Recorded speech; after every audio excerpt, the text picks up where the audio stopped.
Tara na at maglakbay tayo sa Wafi Fort sa wilayat ng Camil at Wafi.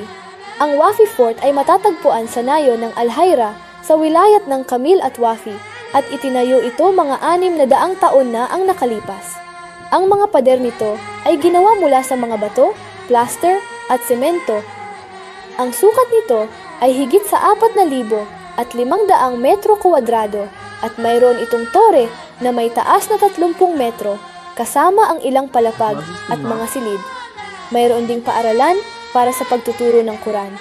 Nakapaligid sa kuta ang mga bahay na gawa sa putik at mga makakapal na puno ng palma na nagbibigay ng natatanging ganda sa lugar. Para mas makilala ang lugar, pakiskan ang QR code at tamasahin ang isang natatanging karanasan kasama si Kashta